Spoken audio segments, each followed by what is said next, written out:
Perludem Koalisi Perempuan Indonesia dan juga pengajar hukum tata negara Universitas Indonesia Titi Anggraini telah menggugat signifikansi peran perempuan di parlemen, yakni soal keterwakilan perempuan dalam alat kelengkapan dewan di DPR.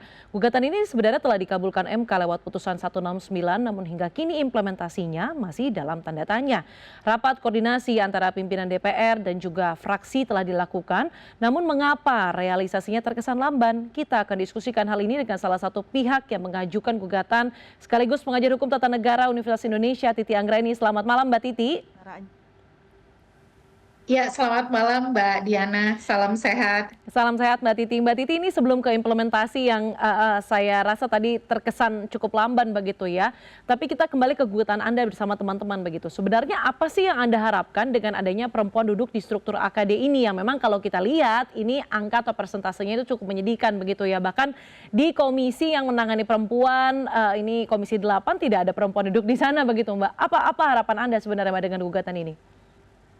Ya, sebenarnya permohonan kami yang kemudian dikabulkan seluruhnya oleh Mahkamah Konstitusi bertujuan untuk menghadirkan parlemen yang lebih inklusif dengan distribusi anggota legislatif perempuan yang lebih proporsional di keanggotaan dan juga kuota keterwakilan perempuan paling sedikit 30% di pimpinan alat kelengkapan DPR.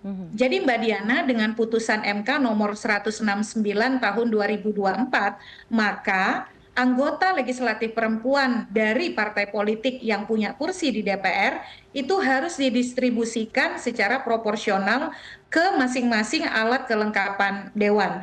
Jadi kalau misalnya anggota legislatif perempuan dari suatu partai itu ada 13, maka mereka harus terdistribusi secara proporsional ke 13 komisi yang ada di DPR. Artinya tidak boleh ada satupun komisi yang ada di DPR itu tidak ada anggota legislatif perempuan dari partai tersebut. Jadi intinya adalah pendistribusian secara proporsional. Yang kedua adalah pimpinan alat kelengkapan dewan itu ada badan, ada komisi, dan juga pimpinan DPR ya secara spesifik itu harus memuat keterwakilan perempuan paling sedikit 30%.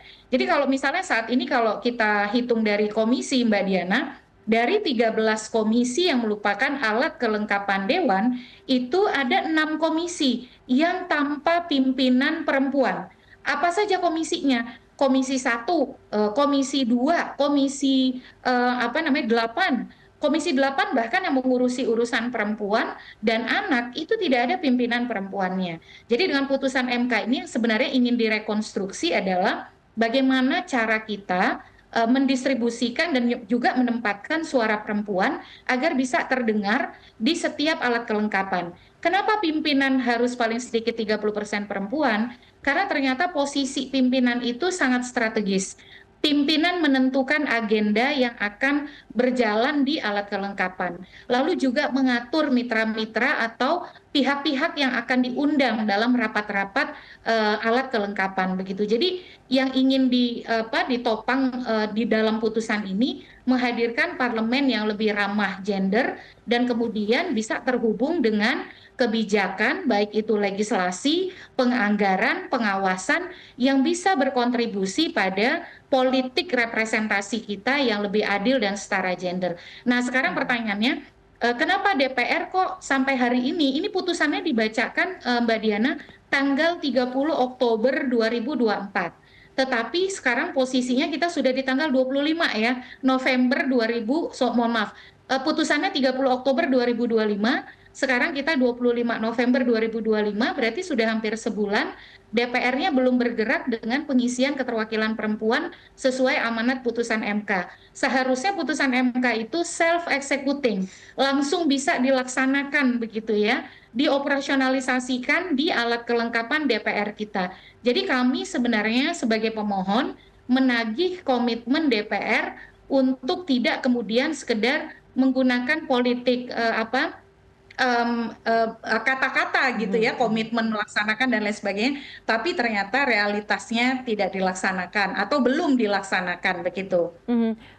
Kalau mungkin Anda boleh menilai begitu ya Mbak, dari 1 sampai 10 itu sebenarnya seberapa cepat atau seberapa serius pimpinan DPR kemudian fraksi-fraksi di DPR menanggapi putusan MK ini. Saya mau Anda beri nilai terlebih dahulu Mbak Titi.